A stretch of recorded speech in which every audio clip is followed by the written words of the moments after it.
Welcome to Kiss and Chapters, where every story begins with a spark and ends with a swoon. If you love heart-fluttering romances, unexpected twists, and characters you'll root for, you're in the right place.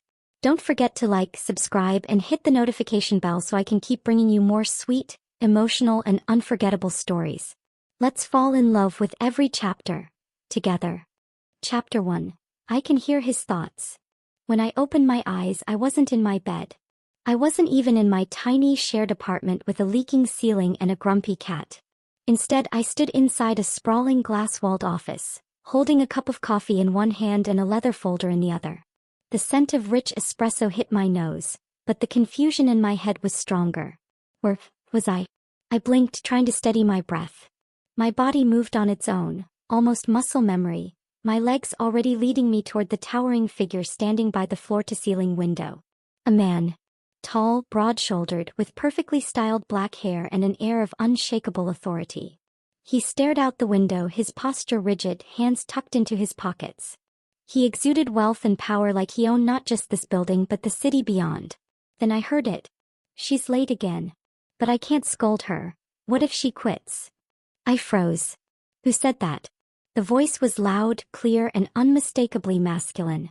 Yet the man hadn't moved and no one else was in the room. You're staring, the man suddenly said aloud, turning around. My heart skipped a beat. He was stunning. Piercing gray eyes, sharp jawline, lips that looked like they rarely smiled. I knew that face. Everyone did. Alexander Cheen. The notoriously cold CEO of Cheen Corporation. Billionaire. A man who made executives cry with just a glance. But then his voice echoed in my mind again. She's staring again. Does she know I like her? No. Keep a straight face, idiot. My eyes widened. I was hearing his thoughts? No. Yes, sorry. I blurted, fumbling the coffee and nearly spilling it all over myself. He raised a single eyebrow, the picture of composed disapproval. But in his head. She's cute when she panics. Ugh, I'm pathetic. I wanted to scream. This wasn't possible. Yet here I was. Not only had I transmigrated into someone else's body, but I also had a bizarre ability to hear the inner monologue of one of the coldest men in the corporate world. Why was this happening? I needed answers, but first, survival. Assistant Song, Alexander said, voice crisp, commanding. Did you bring the quarterly report? Please say yes or I'll have to keep her in here longer. I'll combust if I spend another minute with her this close. Suppressing a grin, I handed him the folder. So I was his assistant. Great. I racked my brain for memories, but nothing. No hints, no instructions from the universe. Only the knowledge that if I messed this up I'd probably be fired. Or worse, thrown out by security. But I had a secret weapon, his thoughts. You don't have to be so cold, you know, I said casually, observing his face. He paused, looking slightly taken aback. I'm not. She thinks I'm cold. She hates me, doesn't she? Maybe I should smile. No, that'll scare her. I almost snorted. This was too good. Right? I muttered, pretending to scribble on my notepad. But really I was savoring every frantic thought he had. As I stood there pretending to take notes, I caught more of his internal chaos. Why did she mention that? Is she hinting she wants me to change? I could try being nicer. But what if she finds that weird? Her hair smells like strawberries. Focus, you idiot. I bit my lip hard. If I wasn't careful I'd burst out laughing. This cold, terrifying CEO was head over heels for his assistant. Me. Suddenly there was a knock on the door. A stern-looking woman entered, holding another file. President Cheen, the board is waiting for your signature. Leave it there, he replied. Outwardly calm. But inwardly. Thank God. A distraction. Maybe she'll leave now before I do something stupid. I had half a mind to stay just to see what something stupid meant, but I also didn't want to push my luck on day one. Day one. Right. If this was transmigration, I had to play it safe. Or probably it was time to play a little dangerous. I'll be in my desk if you need anything else, I said, smiling sweetly. His thoughts screamed. God help me, I need everything from you. I walked out, barely keeping it together. Alexander Cheen's POV. He was acting weird today. Not that I minded. He was always weird, clumsy, late, terrible at coffee. But she smiled differently today. Like she knew something I didn't. When she told me not to be so cold, I panicked. I'd spent months perfecting this mask, this distance. It was the only way to keep her close without exposing myself. Because if she knew how I really felt, she'd run. I like her too much. I can't ruin this. Just keep her here. Close. Safe. Yet she smiled, not mockingly, not formally. Almost knowingly. What did she know? I watched her leave, her steps light, almost playful. What are you thinking, Assistant Song? If only I knew. If only I was brave enough to ask. Chapter 2. Testing the CEO's limits. The office was still humming with the usual Monday morning chaos when I returned to my desk. Phones rang, keyboards clattered, and interns shuffled by clutching coffee trays. But all I could think about was the ridiculous discovery from earlier. I could hear Alexander Chin's thoughts. And even more absurdly, the cold CEO was in love with his assistant, Amy. I sat down, barely able to suppress my grin. How could I not take advantage of this? It was the ultimate cheat code. So I decided I was going to test just how far I could push him. I opened my laptop, pretending to work while sneaking glances at his glass office. From my seat, I could see him pacing slightly, occasionally glancing at my desk when he thought I wasn't looking. I tuned in again, focusing. Should I call her in again? No, that's suspicious. But I want to see her. Maybe if I send an email? Too obvious. Damn it, Alexander, get it together. I almost burst out laughing. Right then, a chat notification popped up on my screen. Alexander Chin. Assistant Song, come to my office. I smirked. Busted. I grabbed my notepad and walked in, making sure to sway my hips just slightly more than usual. Don't look. Don't look. Shit, I looked. I reached his desk, keeping my expression innocent. You called President Chin? He cleared his throat. The figures from last quarter. I need a detailed summary. Sit. I sat, crossing my legs deliberately. His eyes flicked down briefly before shooting back up. She's trying to kill me. She's trying to kill me. I leaned forward, pretending to jot down notes. Should I prepare it by today or would tomorrow suffice? Today, he croaked. Today, so I have an excuse to keep you longer. Understood, I replied sweetly. I stayed a moment longer waiting and sure enough, she's not leaving. Does that mean she wants to stay? No. Don't be stupid. He probably forgot something. Wait, is there something on my face? I smiled wider. Is there something on your mind, President Chin? He stiffened. No. Dismissed. I stood, but as I reached the door I paused. You should smile more. It makes you look less murdery. She thinks I look like a murderer? I giggled as I left. Back at my desk I couldn't stop grinning. This was going to be fun. Chapter 3. Operation Fluster the CEO. After the delightful success of my morning mischief, I was practically buzzing with energy. There was a distinct pleasure in knowing that the cold, unreadable Alexander Chin was a chaotic storm of soft, awkward feelings beneath his icy facade. It was like unlocking a secret level in a game, one where the grumpy boss was a secret Sundra. And I intended to play. I glanced up from my desk to see Alexander inside his office, his head buried in documents, his brows furrowed in deep concentration. Focus, Alexander. Stop thinking about her smile. The projections need your attention. You're being ridiculous. I grinned to myself. Still thinking about me, huh? I scribbled a quick plan in my notepad. Operation Fluster the CEO. Step 1. Unexpected compliment. During the next team meeting I waited for the perfect moment. We all gathered around the long conference table, the air stiff with corporate tension. Alexander, seated at the head, flipped through reports, his sharp gaze piercing each presenter. I raised my hand, pretending to ask a work-related question. President Chin, I began sweetly, I just wanted to say, I think your leadership is very inspiring. Everyone turned to me like I had grown 2 heads. No one complimented Alexander Chin to his face. It was like praising a statue for its sculpted cheekbones. His eyes widened almost imperceptibly, but his mind screamed. Inspiring? She thinks I'm inspiring? Oh no. Don't smile. Keep it together. Don't grin like an idiot. His lips twitched. I bit back my own smile. Thank you, Assistant Song, he replied smoothly, though his ears had turned slightly red. Let's proceed. Score 1 for me. Step 2, the accidental touch.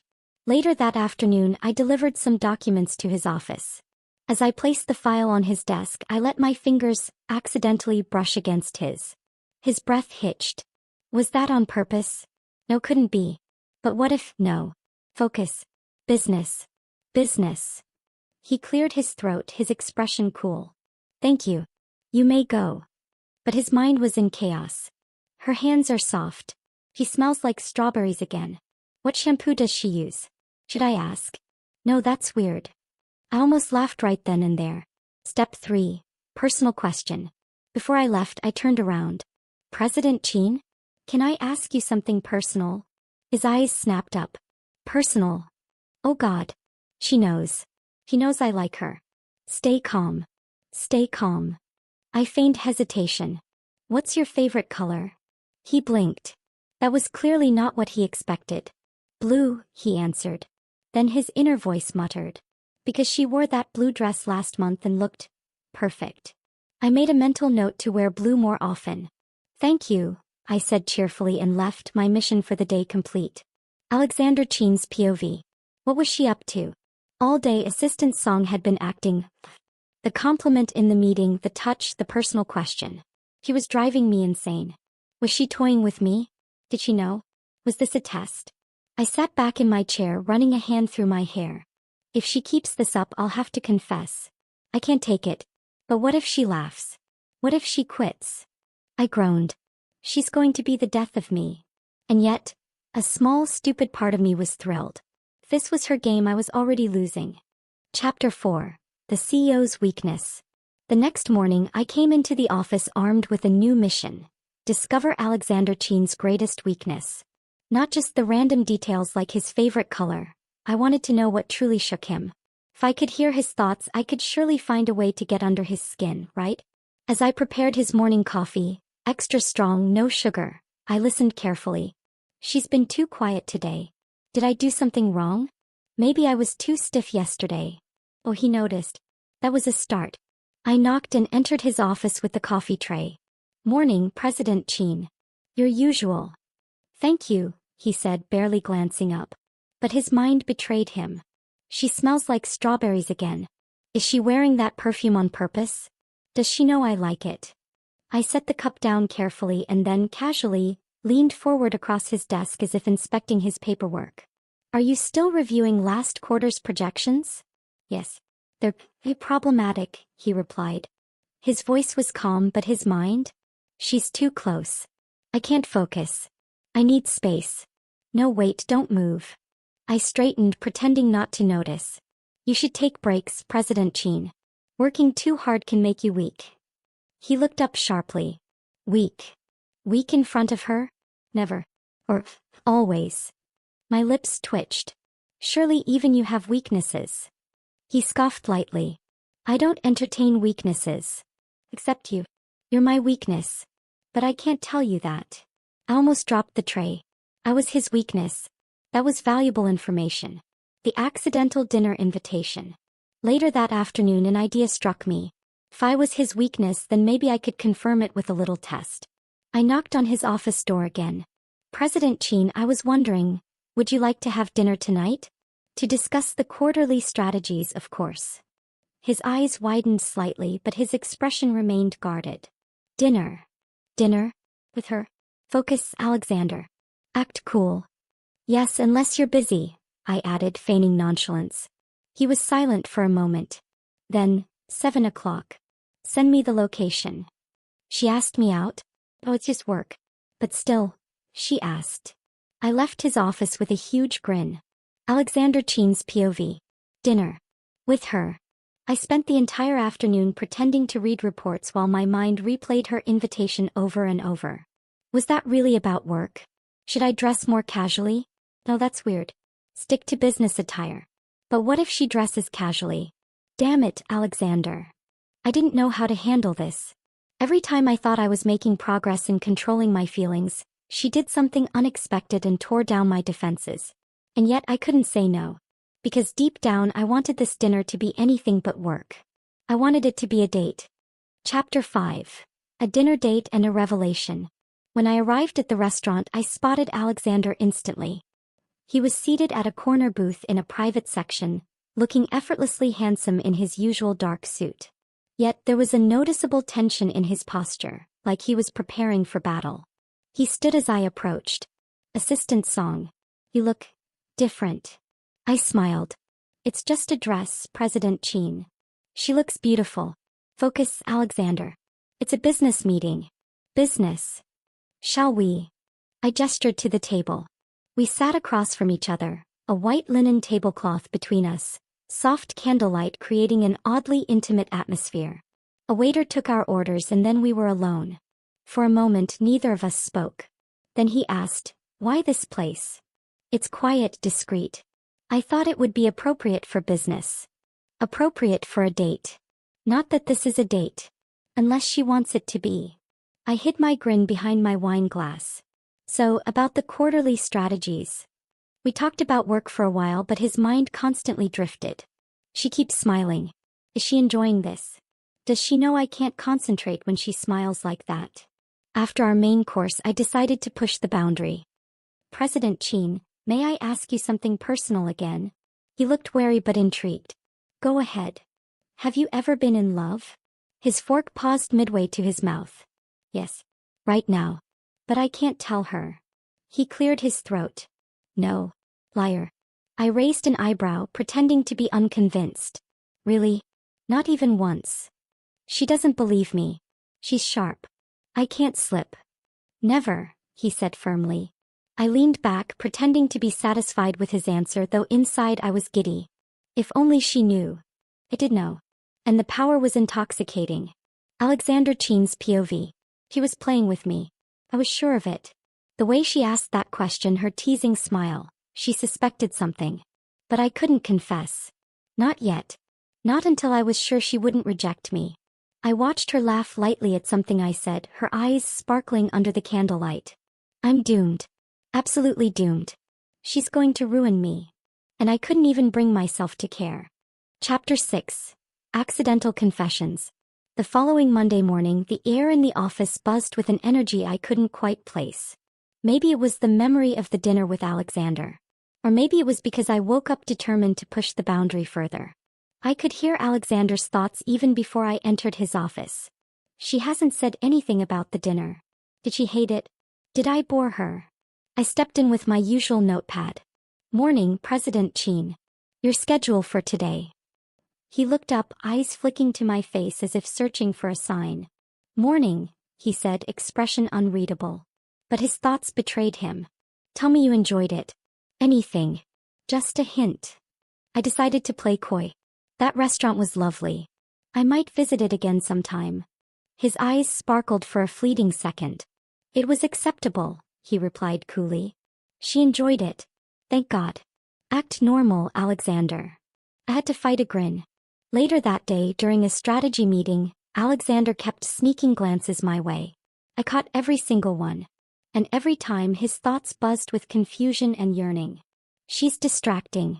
Focus on the numbers. But her smile. At one point, I scribbled a note and slid it discreetly across the table to him. Are you always this distracted during meetings? He read it, coughed lightly, and shot me a warning glare. But in his mind. Busted. She's on to me. I smiled to myself. After the meeting. I returned to my desk when my work phone buzzed. It was a message from Alexander. Alexander Chin. My office. Well. I walked in, pretending to be clueless. Yes, President Chin. Close the door, he ordered. I obeyed, heartbeat quickening. Assistant song, he said slowly. Are you playing games with me? I blinked innocently. Games? Whatever do you mean? She's playing innocent. I can't tell if she knows or if I'm imagining it. He stood and walked around his desk, stopping just a foot away from me. His gaze was intense. If you're not careful, he said, voice low, you might get burned. I looked up, unafraid. Maybe I like the heat. She's going to kill me. Right here in this office. He stared for a long moment, then sighed, rubbing his temples. You're impossible. But you like me impossible, don't you? I teased. Silence. Then barely audible. Yes. I do. I froze. Did he just say that aloud? Or was it his mind? Seeing my wide eyes, he cursed under his breath. Forget I said that. Idiot. Idiot. I smiled brightly. Too late. I turned to leave, my heart racing. But just before I stepped out, I heard him again. I can't keep this up. One day I'll confess for real. I couldn't wait for that day. Chapter 7. The Office Bet. For the next few days the office buzzed with the usual grind, but the air between Alexander and me was anything but usual. Ever since his accidental confession I had been walking around with a spring in my step while he had been avoiding me. I could hear his inner turmoil every time I passed by his office. Avoid eye contact. She'll tease me again. Just act normal. But avoiding me only made it worse for him because the more he tried to ignore me, the more determined I became. Today I walked into his office unannounced, a playful grin on my face. President Chin, you're unusually silent lately. Are you sick? He looked up stiff. I'm fine. She's here. Play cool. Don't let her get under your skin again. I crossed my arms. You sure? You don't look fine. She's teasing me again. Damn it, why is this so cute? I smirked. How about we make a bet? His eyes narrowed. A bet? Yes. If I can get you to smile genuinely at least once today, you owe me lunch. If I fail, I owe you. He raised a brow. That's childish. Say yes. Say yes. She'll stay longer if I agree. He sighed. Fine. But don't expect me to make it easy. I grinned. Challenge accepted. Operation, make the CEO smile. The rest of the day I pulled every trick I could think of. Dropping cheesy jokes during meetings, complimenting his ridiculously precise handwriting, even bringing in a tray of pastries shaped like cartoon animals. Yet every time Alexander's expression remained as stoic as ever. Don't smile. Hold it in. He's trying too hard. But those panda-shaped buns are adorable. At one point I tried an old classic. I purposely tripped over a chair leg outside his office, dramatically falling with a loud thud. He rushed out, eyes wide. Are you okay? That was fake. She faked that fall. But she's too cute when she pouts. I sat up with an exaggerated groan. Does that at least earn me half a smile? He stared down, lips twitching. For a moment, just a moment, I saw it. The corners of his mouth lifted slightly. I don't recall any rules about half smiles, he said. I almost cracked. Stay strong. I narrowed my eyes playfully. I'm winning. I can feel it. She is. And I don't even care anymore. The final blow. By late afternoon I was running out of ideas. Until I remembered one last thing. I slipped into his office with a sketch pad. President Chin, did you know I'm a decent artist? He raised a brow. Is that so? I held up the sketch pad, revealing a caricature of him with a giant crown and a cape labeled, "The Cold CEO with a Warm Heart," secretly. His eyes widened and then, there it was. A full, genuine smile. Not just a twitch, not a half smirk. A real soft smile. You're ridiculous, he said, chuckling under his breath. I can't fight it anymore. She's impossible. I beamed. Victory. Fine, he said, still smiling faintly. I owe you lunch. And maybe my heart too. I winked. I'll collect both soon. His thoughts hummed. God help me, I'm falling harder. Chapter 8. Lunch, laughter, and something more. Alexander Chin was a man of his word. That much I knew. So when he promised me lunch after losing the bet, I expected something, well, formal. A business lunch, stiff and controlled. But when the text arrived on my phone, my expectations shattered. Alexander Chin, meet me downstairs. No. I grabbed my bag, practically skipping to the elevator. The thought of seeing the elusive CEO outside the confines of our office walls felt like unlocking a secret achievement. When I reached the lobby, he was already waiting by his sleek black car. No chauffeur today. Just him, leaning casually against the door, sunglasses shielding his eyes. You drive yourself? I asked, amused. I do when I don't want witnesses, he replied smoothly.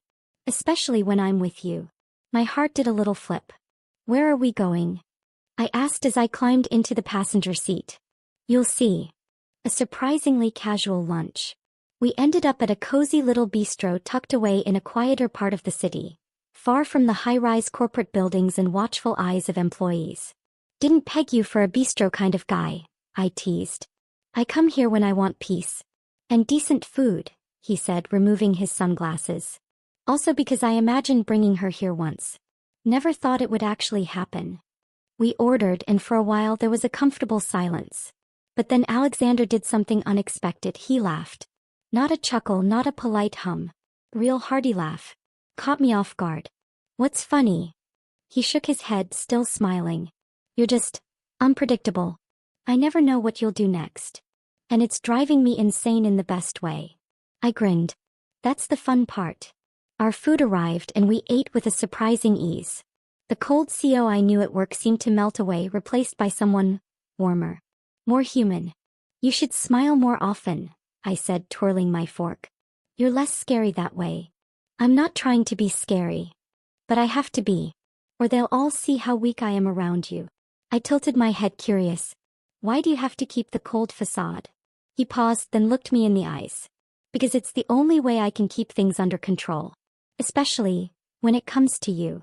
I blinked. Me. He looked away, but his thoughts screamed. Yes, you. Only you. Always you. I felt my cheeks heat up. This was getting dangerously close to confession territory. Promise. After lunch, as we walked back to his car, the air between us felt charged. Thank you for lunch, President Chin. Alexander. I paused. Huh. When we're not at work. Call me Alexander. My heart did another flip. All right, Alexander.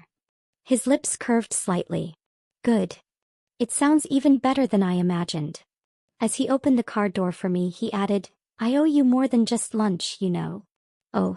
And what else do you owe me? His eyes gleamed. You'll see. Starting with my heart. If she'll have it. And just like that, I knew this was only the beginning. Chapter 9. A glitch in the system. After the lunch, I returned to work with a newfound giddiness. Alexander was loosening up bit by bit.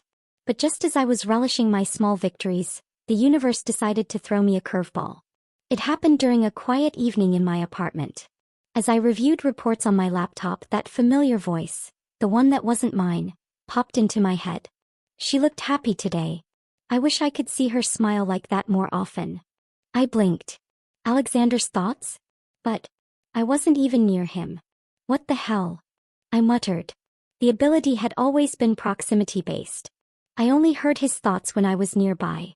But now. Maybe I should ask her out again. But what if she thinks it's unprofessional? I stared at my laptop, stunned. Somehow the connection had deepened. Stronger. Persistent. Was this a glitch? Or was our bond strengthening? I couldn't even focus on work anymore. Every few minutes his thoughts filtered in. Mundane things, worries about meetings, random curiosities. I wonder if she likes cats or dogs. Does she prefer sweet or savory snacks? Maybe I should compliment her more. But then she'll know. My heart thumped wildly. If he knew I could hear all this, he'd never recover from the embarrassment. The next day, I dragged myself to work with zero sleep, courtesy of the mental radio channel playing Alexander Chin 24/7. As soon as I stepped into the office, his thoughts came clearer, stronger. She looks tired. Did she sleep late? Should I ask? No, too forward. I groaned internally. I had to fix this. Whatever was happening, I couldn't have a live feed of his brain. During our one-on-one meeting, I decided to test the waters. President Chin, do you ever feel like someone's reading your mind? His brows furrowed. What? She knows. He knows. Wait, no, that's absurd. I chuckled. Kidding. You just seem really intuitive. He relaxed, but barely. Thank God. But also, she has no idea how intuitive she makes me. I sighed. There was no way to explain this without sounding insane. But then his next thought hit me like a freight train. Maybe I should just confess. Get it over with. I froze. He was serious. He was actually considering it. What's the worst that could happen? He says no? I can live with that. I can't live not knowing. My heart raced. Maybe this glitch wasn't a glitch at all. Maybe it was fate's way of telling me to stop playing games. Maybe it was time for me to make the first move. Chapter 10. The Confession. I couldn't take it anymore. I wasn't sure if the mind-reading connection had gone haywire or if my own feelings had finally caught up with me, but one thing was clear. I needed answers. And I needed them from the man himself. That evening I texted Alexander. Can we meet after work? There's something I need to tell you. His reply came almost instantly. Alexander. My place. 8 p.m. I'll send the address. I stared at my phone. His place. I wasn't expecting that. But maybe that was for the best. At Alexander's penthouse. His home was exactly as I imagined. Minimalist, sleek, everything in shades of gray and black. But the moment he opened the door, I noticed something else. He looked nervous. Come in, he said, stepping aside. Why does she look so serious? Did something happen? Is she resigning? Oh, please no. I swallowed a laugh. Even now, his thoughts betrayed his worry. We sat on opposite sides of a large couch. The air was heavy, like both of us knew this conversation would change everything. You said you needed to tell me something, he prompted. I hesitated, then decided to rip the band-aid. I can hear your thoughts. His eyes widened. What? I don't know how it started, but I can hear what you're thinking. That's how I knew things I shouldn't have. That's why I teased you. Silence. I braced for him to laugh or call me insane or worse, fire me. But then, she knows. She really knows. God, this is embarrassing. But freeing too.